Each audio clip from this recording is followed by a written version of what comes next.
Bonjour à tous, on se retrouve aujourd'hui pour une nouvelle vidéo où je vais réagir à des vidéos que j'ai trouvées sur internet. J'ai trouvé que c'était intéressant d'un point de vue apprentissage d'y réagir, que ce soit en bien ou en moins bien parfois. Je vais donner mon avis, bien sûr ça n'engage que moi et ça ne sera que mon avis, ce n'est pas forcément la vérité absolue, mais en tout cas c'est ma vérité à moi et je vous la partage. Du coup je vous dis à tout de suite.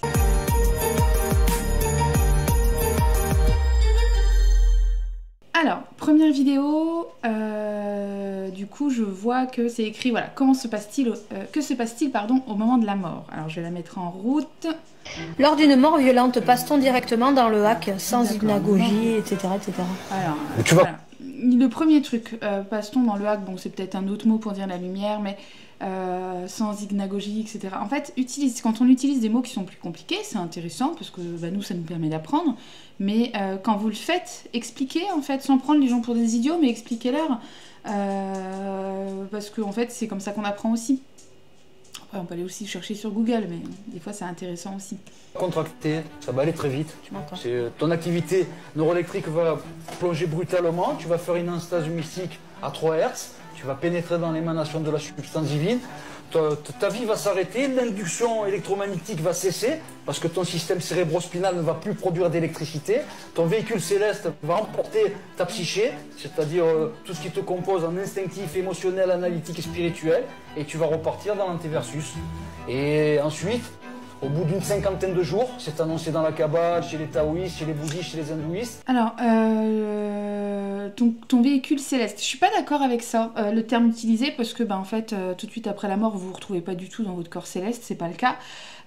Donc en fait, vous allez vous retrouver dans votre corps éthérique. Après une mort violente, vous serez sur votre corps éthérique. Et pas du tout tout de suite à la lumière.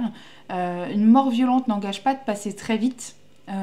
Ça peut être plus long parce que du coup il y a aussi tout l'effet traumatique, le choc. En fait vous êtes de l'autre côté, en dehors du fait de ne pas avoir de corps physique, vous êtes la même personne.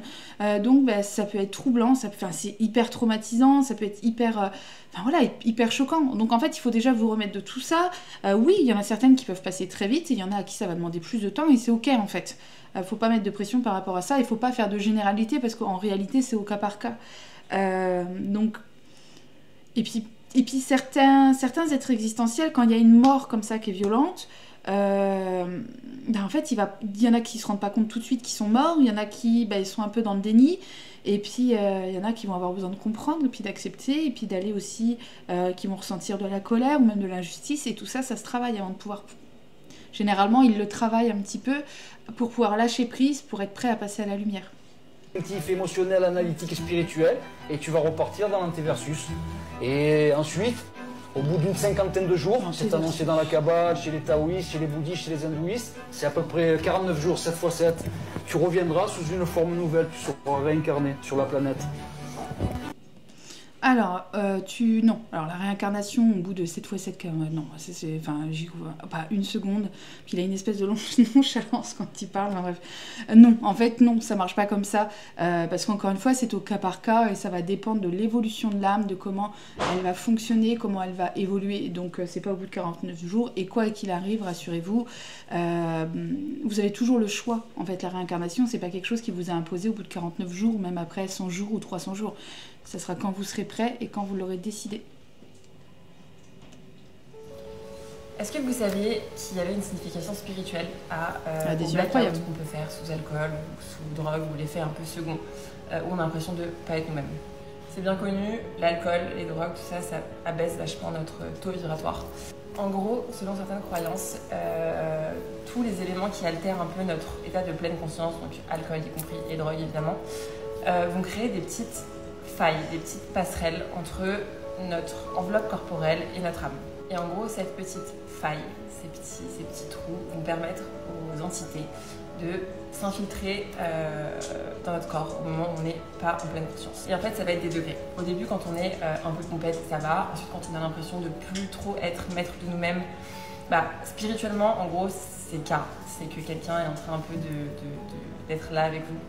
Et les blackouts, c'est une sorte de prise de... Qu'est-ce qu'il y a, mon amour?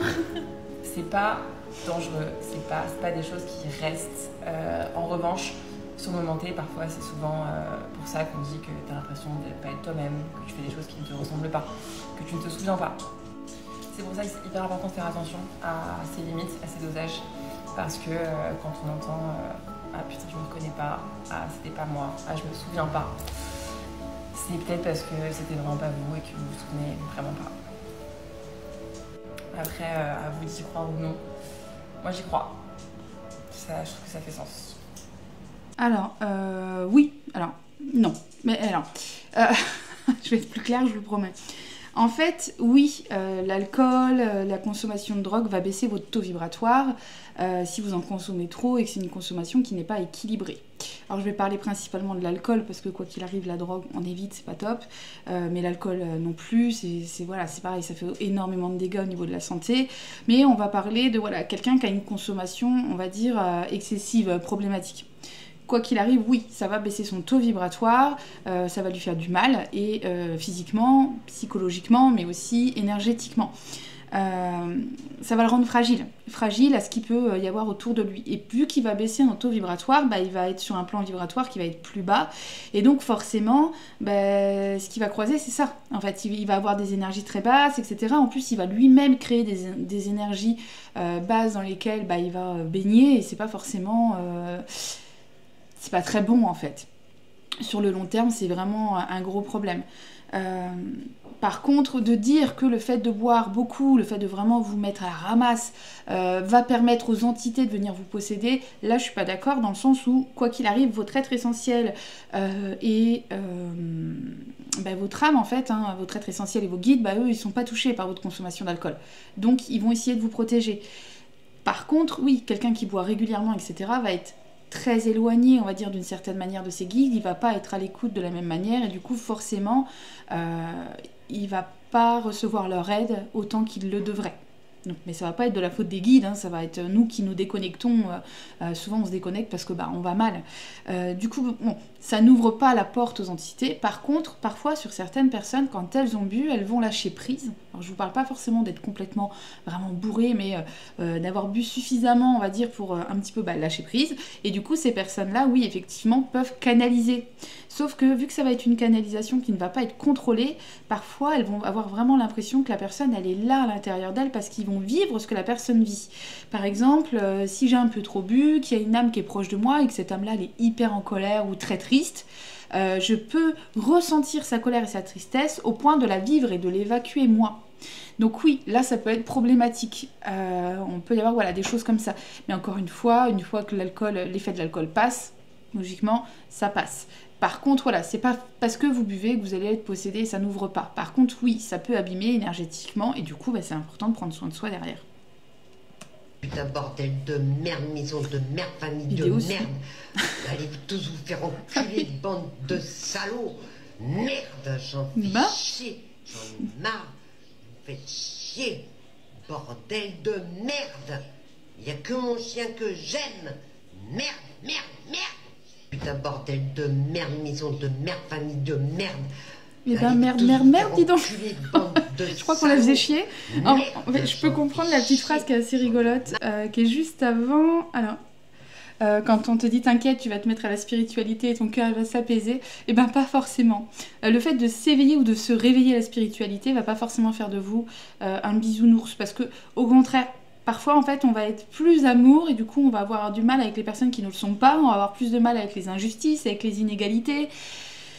Et puis parfois ça va aussi réveiller un peu d'anciennes blessures que maintenant on est prêt à travailler et du coup forcément c'est pas toujours agréable, c'est pas toujours des moments que de bonheur en tout cas. Et c'est vrai que cette phrase de toute façon je n'aime que mon chien, je l'entends énormément en guidance, alors vraiment de manière générale avec les animaux quoi, vraiment en mode de toute façon j'aime que les animaux, les humains je peux plus. Et en fait oui, on va parfois avoir du mal à se reconnecter à l'humain parce que un peu comme la vidéo d'avant, on va avoir du mal à comprendre les gens.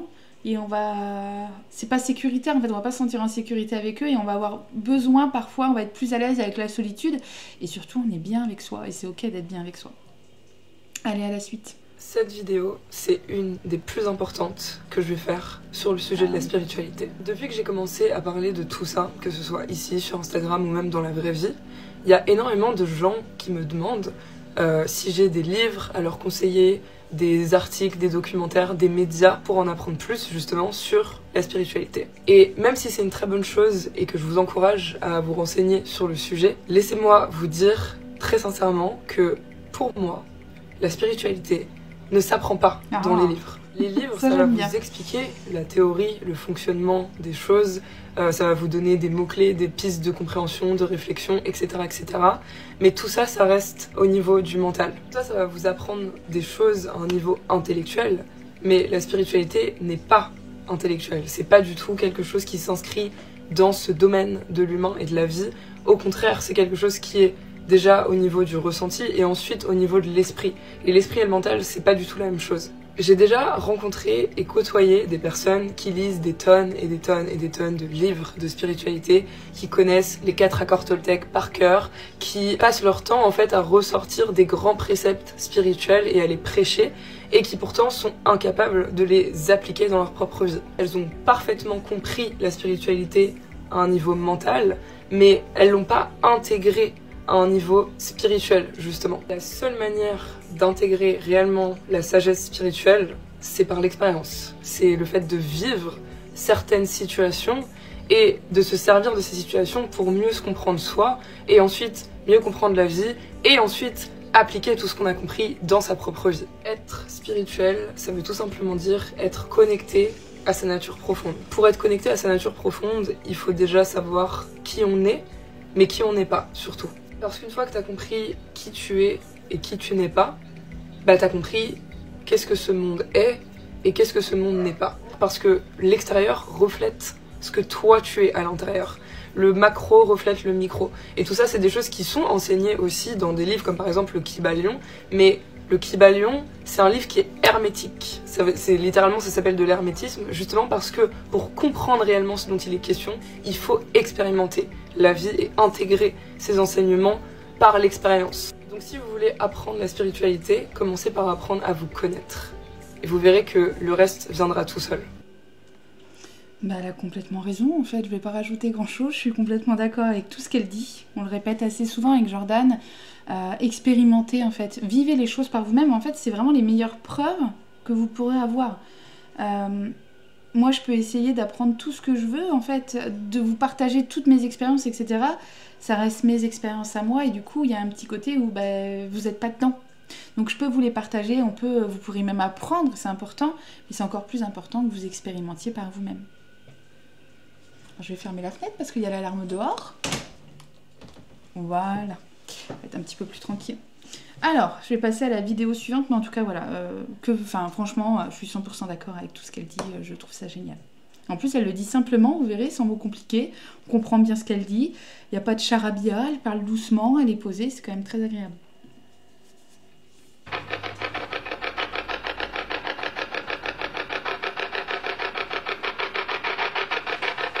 Ok, alors attendez. Stop, on arrête. On arrête, ça suffit, c'est fini. Non, non, non, non, je ne veux pas de ça chez moi. Je vous l'ai déjà dit, c'est hors de question. Moi j'arrête tout, hop, ça dégage. Non, non, non, ça suffit. On était là, on parlait calmement. Non, là je suis pas d'accord par contre. Alors, ce que vous venez de voir, c'est ce que j'ai subi ce matin sur mon live. J'ai ressenti une personne qui était malsaine sur le live. J'ai entendu des paroles comme un langage très ancien, un langage de magie noire. Je connais la magie noire car je l'ai étudiée, car je pratique moi-même la magie mais blanche.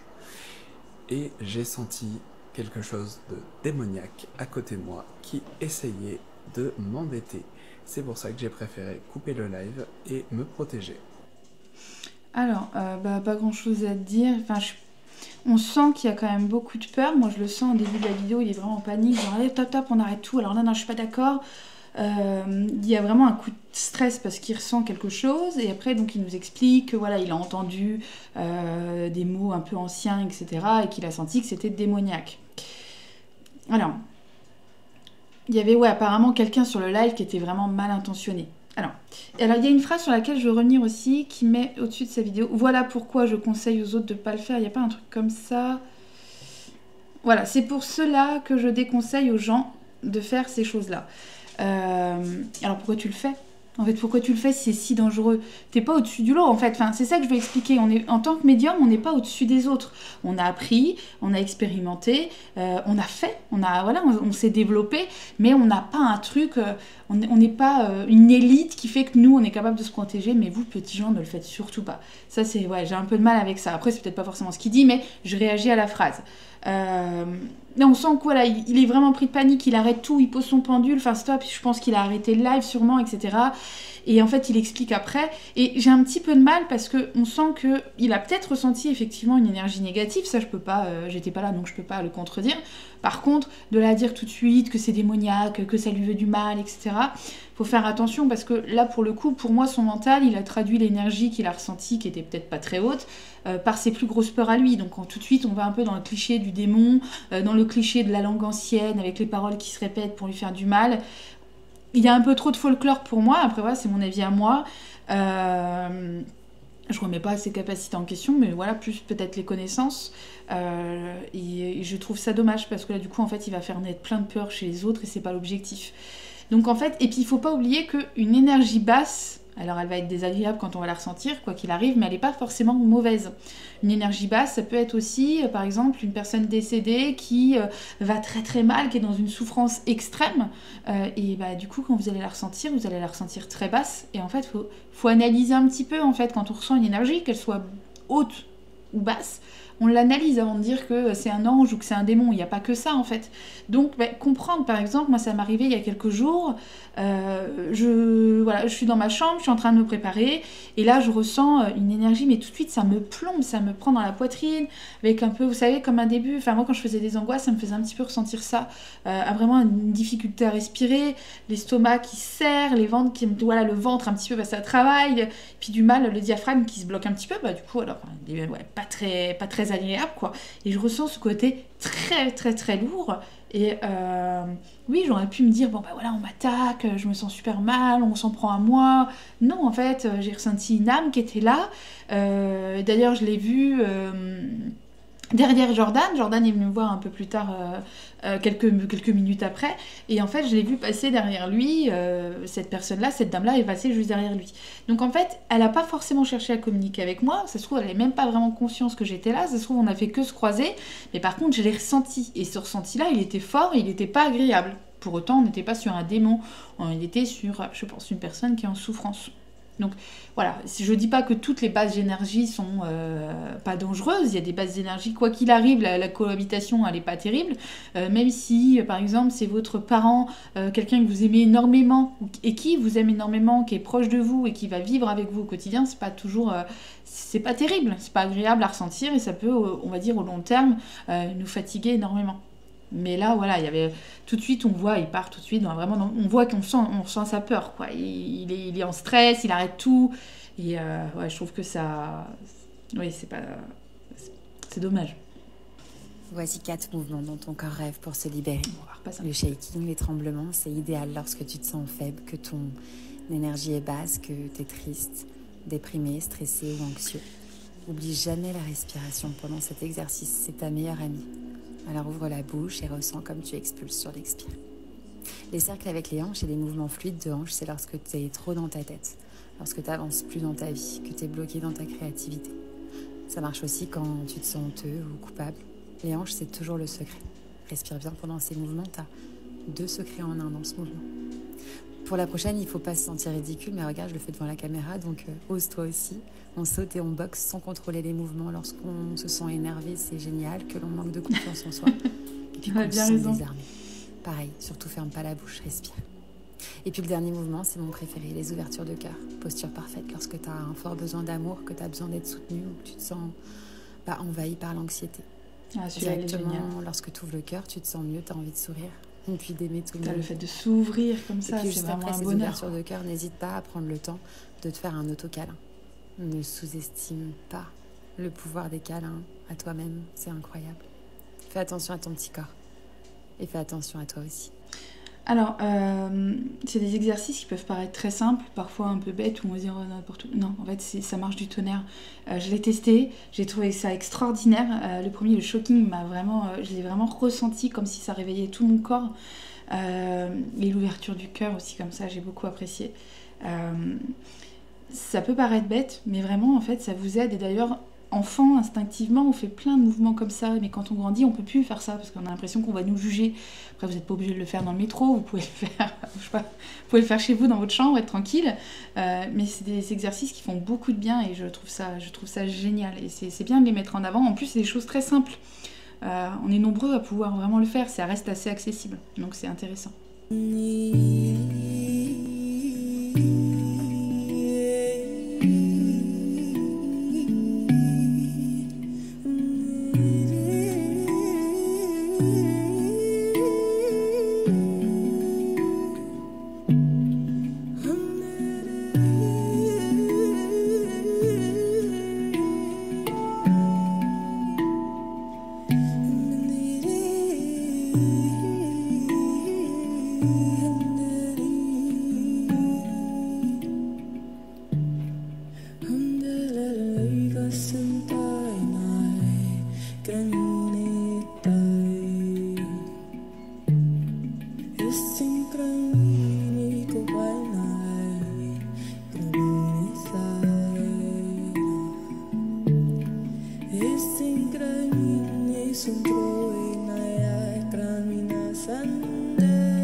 C'était un moment merveilleux, une petite pause au milieu de la vidéo, là j'étais presque plus avec vous.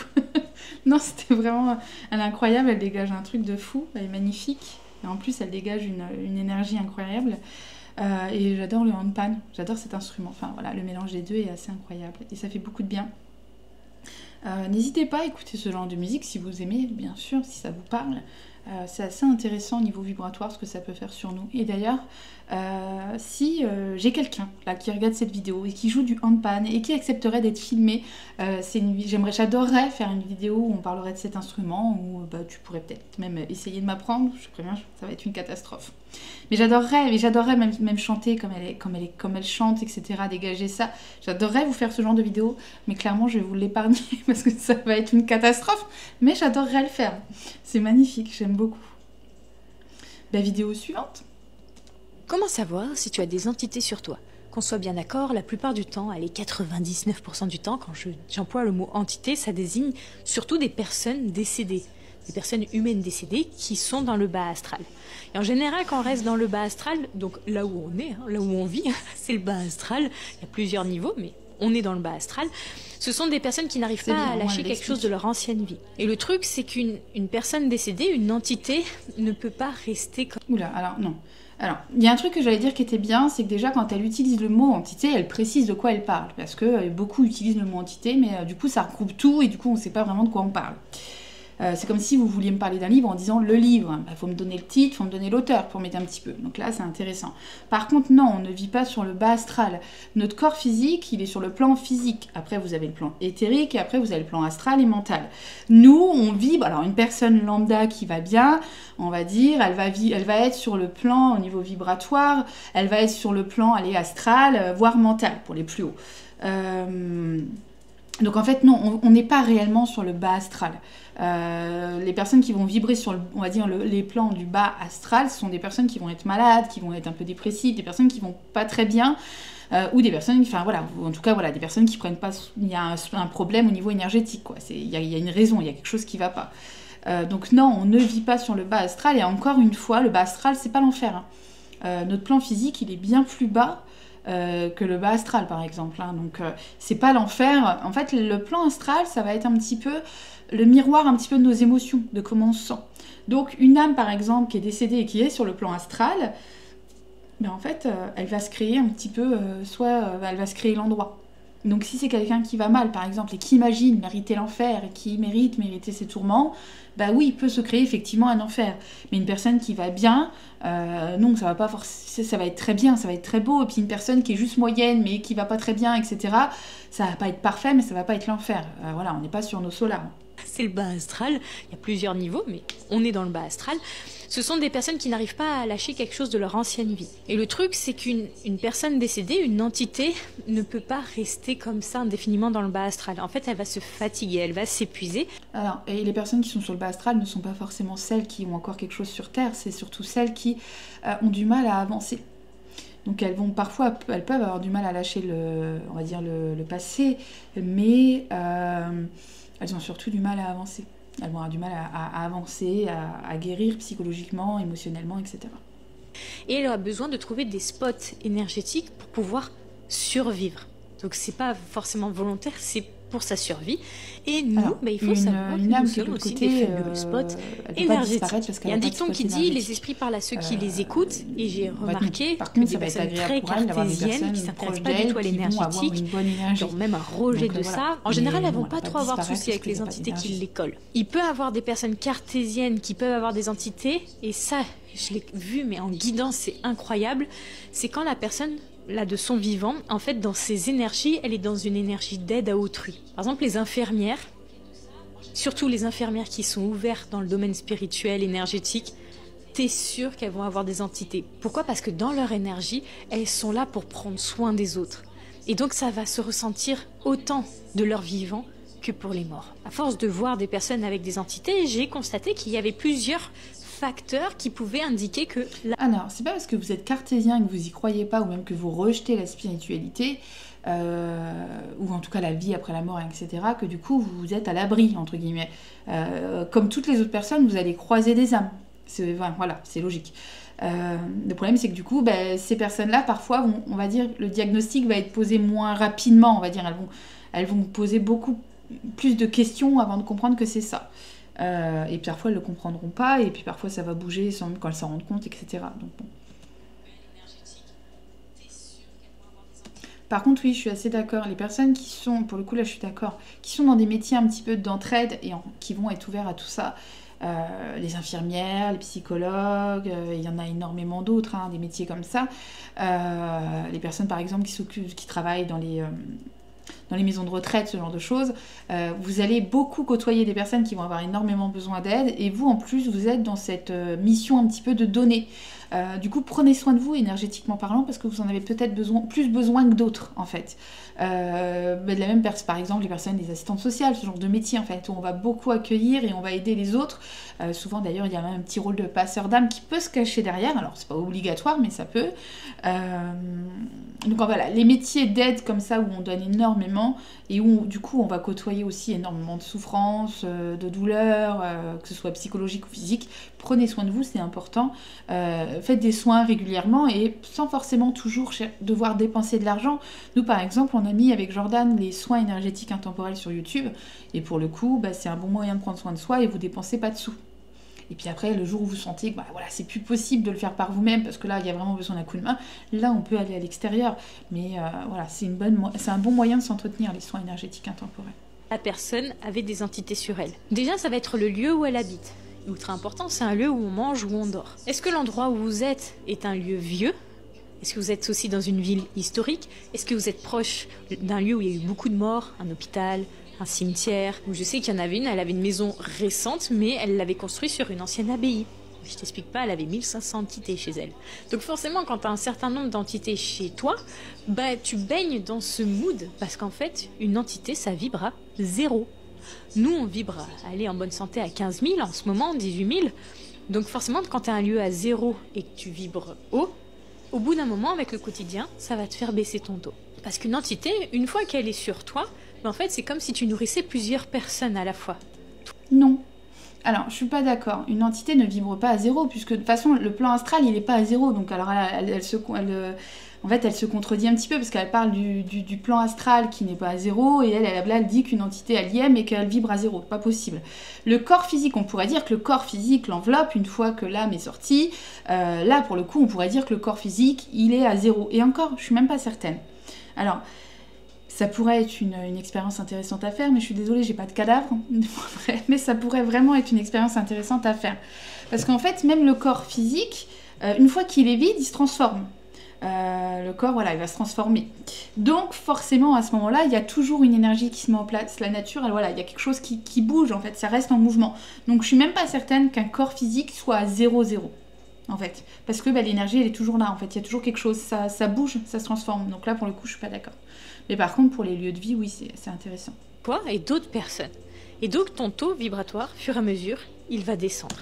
Désolée, je fais plein de pauses là, mais alors, on vibre pas à 15 000 ou 18 000, alors c'est des chiffres qui sont vraiment à l'ancienne, et généralement on est bien au-dessus. Et en plus, je trouve pas ça très intéressant de s'arrêter sur des chiffres. Pourquoi ? Parce que certaines personnes, elles vont être entre guillemets à leur max en vibrant, je sais pas, je vais dire n'importe quoi, 40 000. Et il y en a d'autres par contre, 40 000, où ça va être un taux vibratoire, on va dire, plus normal pour elles. Ça veut pas dire qu'elles sont meilleures, mais ça va être un taux vibratoire plus...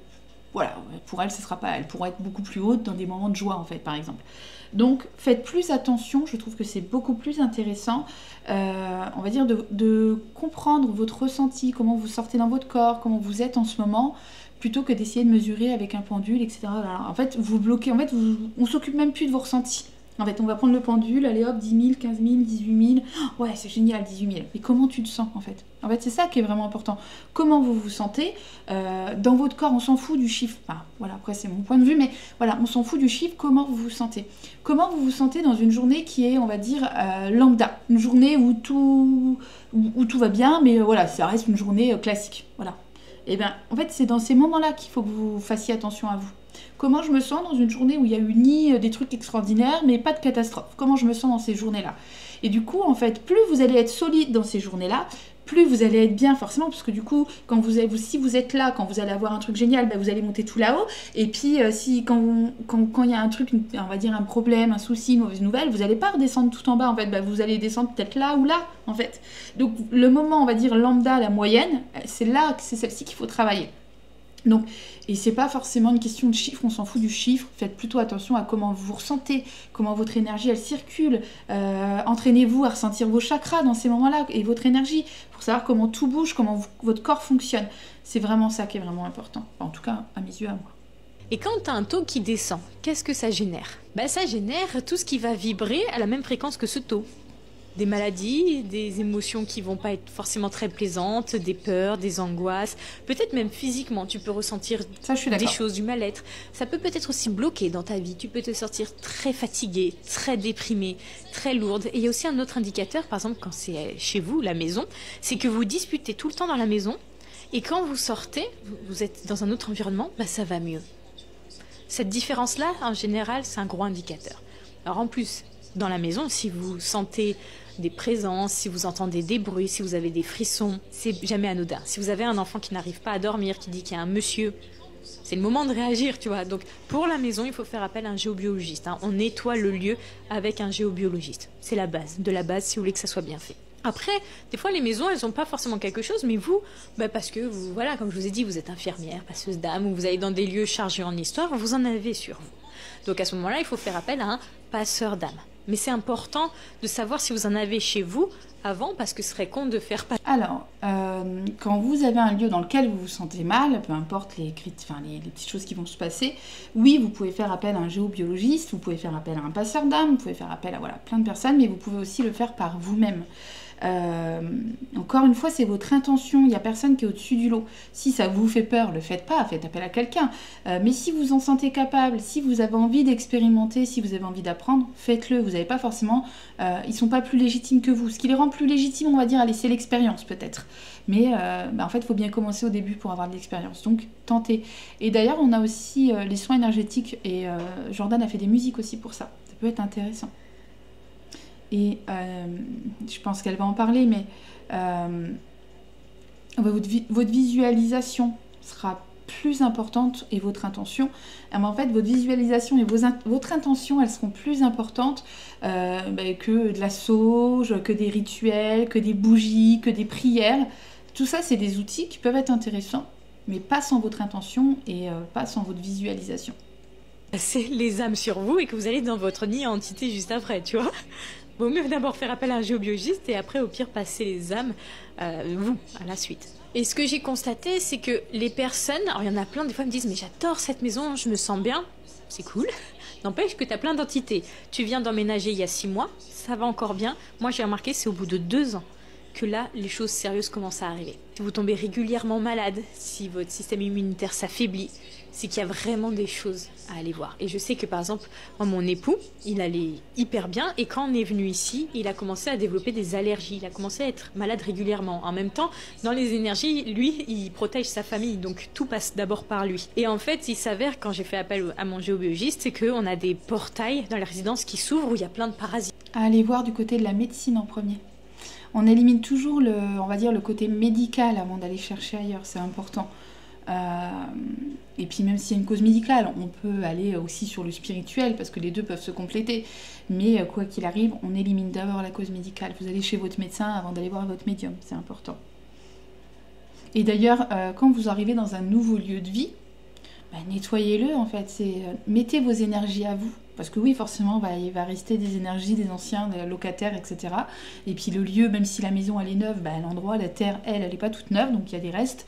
Et du coup, oui, ça peut être intéressant, on va dire, quoi qu'il arrive, quand vous emménagez dans un nouveau lieu, de nettoyer énergétiquement parlant. Et vous êtes capable de le faire par vous-même. Après, si vous ne le sentez pas, si vous n'avez pas envie, faites appel à un pro, mais vous pouvez le faire aussi par vous-même si jamais ça vous tente. Par exemple, qui viennent nous voir. Et donc, lui, à force, avec du long terme, ça l'affaiblit. Aussi, un autre indice qui m'indique, moi, quand j'ai des entités, c'est que je me fais passer de la sauge autour de moi. Et en fait, je sens que j'ai des frissons. Parce qu'en fait, la sauge fait augmenter le taux vibratoire. Elle éloigne provisoirement les entités. Mais en fait, une fois que la sauge s'est atténuée, elles reviennent, tu vois. Alors, c'est des mots qu'on entend beaucoup, parasite, portail, etc. Je demande une explication, s'il y a des géobiologistes qui nous regardent. Portail, vers où, vers quoi? En fait, de où et vers quoi, en fait? Ok, ils viennent vers nous, on a des portails, pourquoi? En fait, j'ai besoin de comprendre, parce que en fait, on l'explique jamais, en fait. On parle toujours de portails qui arrivent et qui veulent nous, voilà, qui sont là pour nous faire du mal, etc., ou avec des entités, etc. Mais en fait, je demande pourquoi, en fait. J'ai besoin de comprendre, parce que du coup, c'est un truc qui, pour moi, reste très abstrait. Et du coup, voilà. Si jamais vous avez des réponses, n'hésitez pas en commentaire. Mais du coup, c'est ce frisson, c'est cette différence de vibration qui se fait. Et donc, pour moi, c'est un indicateur qu'il y a des entités. Alors, du coup, bon, pour résumer cette vidéo-là, il y a pas mal de trucs avec lesquels j'étais pas forcément d'accord. Parce que voilà, il y a quand même, je sais pas, il y a des petites choses pour moi qui sont pas cohérentes, mais le message dans le fond, il est assez intéressant. Effectivement, si vous vous sentez pas bien dans votre lieu de vie ou même dans votre lieu de travail, parce que ça marche aussi, si jamais énergétiquement c'est pas terrible, malgré tout ce que vous entreprenez, vous faites des soins, etc., et que ça fonctionne pas, ça peut être intéressant d'aller voir de ce côté-là. Par contre, si jamais c'est quelque chose qui se répète, que régulièrement des âmes viennent vers vous, etc., parce que voilà, comme si vous les attiriez, allez chercher du côté du rôle de passeur d'âme, parce que du coup, sinon, en fait, c'est bien, vous allez payer des soins, des dégagements, mais ça reviendra tout le temps, parce qu'en fait, il faut que vous appreniez à le faire. Donc, à chaque fois que vous ferez partir une âme par le biais d'un passeur d'âme, ou d'un médium ou quoi, en fait, forcément, il y en a une autre qui va se présenter, parce qu'en fait, c'est votre chemin d'apprentissage. Donc, en fait, à chaque fois, on va en remettre une sur votre route. On a eu le cas avec Elisa, par exemple. Voilà. Donc, allez voir du côté du rôle de passeur d'âme, ça peut être intéressant. Vidéo suivante. Voilà, donc j'avais annoncé la fin du monde pour le 25 janvier, et puis une fois de plus, j'avais raison, dans la mesure où la fin du monde elle a bien eu lieu. Donc il y a un astéroïde qui a percuté la Terre hier soir, puis on est actuellement tous décédés. Ah donc, merde, ça c'est pour la mauvaise nouvelle, on est tous morts. Concernant la bonne nouvelle, c'est qu'on n'a pas souffert, ça a été tellement rapide qu'en fait on s'est rendu compte de rien. Donc là je vous explique, là on est vraiment là présentement, là on est vraiment tous morts, tous décédés, plongés dans une sorte de rêve lucide qu'on pourrait appeler artificiel ou matriciel. Donc du coup on est tous interconnectés. J'ai l'impression que c'est sérieux quand même. Puis du coup inévitablement au cœur de ce qu'on pourrait appeler une sorte de reboot de la planète Terre, qui a été organisé par les contrôleurs qui viennent de nous placer en fait depuis hier à l'intérieur d'un tout nouveau plan vibratoire où les lois de la physique, désolé de parler un petit peu techniquement comme ça, mais bon, la loi de la physique, elles ont été complètement réécrites. Donc une fois pour toutes, la fin du monde au sens ontologique du terme, évidemment, il a bien eu lieu hier soir. Et donc d'après des modélisations qu'on pourrait appeler post-quantiques puis des théories émergentes en cosmologie multidimensionnelle, notre réalité actuelle, là, d'après mes agents de terrain, ce serait du coup apparemment plus rien d'autre du tout qu'une émanation, de ce qu'on pourrait appeler une émanation onirique. Donc En d'autres termes, en fait, si vous voulez, ce qu'on perçoit là en ce moment depuis hier, c'est plus du tout une réalité objective, plus du tout, c'est juste une sorte de reconstruction cognitive à l'intérieur d'un univers simulé grâce à des processus d'entrelacement quantique interdimensionnel. Et du coup, la conscience collective humaine tout entière, elle a migré vers une sorte de réalité alternative, en quelque sorte, hein, pour ainsi dire. Donc, malgré le cataclysme, en fait, la vie a continué, malgré la désintégration de notre plan existentiel, pour ainsi dire. La vie a continué, de façon illusoire, certes, mais la vie continue, et puis il faut bien faire avec. Il a dit ça sans respirer. Quand t'as tort, mais que tu veux absolument avoir raison, la mauvaise foi en personne. J'avais prédit la fin du monde pour le 25 janvier ou le 27, je sais plus ce qu'il a dit. Eh ben si, ça s'est passé, c'est juste que nous, on s'en est pas rendu compte. Mais il avait raison, cet homme-là, il faudrait qu'on le remercie. Non mais enfin, alors il y a peut-être un côté humoristique, mais j'ai l'impression que c'est un peu sérieux quand même. Oui, parfois, voilà, quand on sent que là, il y a la merde, je me suis gourée, bon, je vais essayer de m'en sortir comme je peux, parce que sinon, on va se foutre de ma gueule. Un peu de mal avec la mauvaise foi, c'est un peu... c'est tout. Bien, il y a ce truc-là, pareil, de parler très vite, d'essayer d'utiliser des mots compliqués pour donner l'impression qu'on est... que si vous comprenez pas, ou si vous chopez pas le truc, c'est parce qu'on comprend pas et qu'on est sûrement trop bête pour ça. Parce qu'il parle technique. N'importe quoi. Bref, je suis le chakra couronne. Si t'es perdu, c'est en lien avec moi. Je gère la spiritualité, la clarté d'esprit, la connexion à l'univers. Un jour, j'ai bossé avec une femme. Elle voulait s'éveiller spirituellement. Elle a acheté des cristaux, des bols tibétains, un pendule, un tapis de yoga. Moi, je suis là, mais elle préfère accumuler à l'extérieur sans cultiver l'intérieur. Elle a vu une heure miroir. Elle a pris ça pour un signe. Elle a cherché sur TikTok, elle a vu 40 vidéos qui disaient 40 trucs différents. Elle a fini encore plus paumée. Alors, je lui ai parlé. Arrête de chercher partout ailleurs, tout est déjà en toi. Elle a rien compris. Elle a dépensé 3597 € pour une retraite spirituelle. Elle a reçu une phrase. C'est dans le rien qu'il y a tout. Là, elle a compris. Alors, déjà merci à Kian d'avoir inventé ce concept. Qu'est-ce qu'on ferait sans ça ? Alors oui, elle est assez intéressante la vidéo, parce que oui, du coup, on voit que voilà, la personne, au lieu de s'écouter soi, c'est ce que je vous disais tout à l'heure en fait. Vivez les choses vous, en fait, c'est comme ça que vous allez apprendre, que vous allez vraiment progresser, plutôt que d'essayer d'aller dans... Alors je dis pas, ça peut être sympa de faire des retraites spirituelles, de faire des formations, moi-même j'en propose, donc ça serait de mauvaise foi de dire que c'est pas bien, c'est bien, mais n'oubliez pas d'aller aussi expérimenter et de vivre les choses en fait selon vous, c'est hyper important. Je pense qu'on a fait le tour, c'était la dernière vidéo. J'espère que ce concept vous a plu. Je vais mettre une petite adresse mail par ici par là, en tout cas Jordan va la mettre au montage. N'hésitez pas en fait, du coup, si vous avez des vidéos que vous trouvez intéressantes, auxquelles vous aimeriez que je réagisse, du coup ce serait avec plaisir et ça permettrait de faire un deuxième format comme celui-ci. D'ailleurs, s'il vous plaît, mettez un max de pouces bleus, même si on est tous morts le 25 janvier. Et voilà, donc mettez un max de poules bleues, de poules bleues. Mettez un max de poules. Oh putain. Ça, je vais jamais y arriver. Mettez un max, envoyez poule, je sais plus combien il dit à Mixem là. Vous pouvez envoyer poule POULE au 92 050, ça fait un don de 2 € à l'association Enfants du désert. Putain. Mettez un max de pouces bleus sur la vidéo. Mettez un max de pouces, voilà. Et puis mettez des commentaires, des petits cœurs et tout ça. Et je vous remercie. Et puis je vous dis à bientôt. Ciao!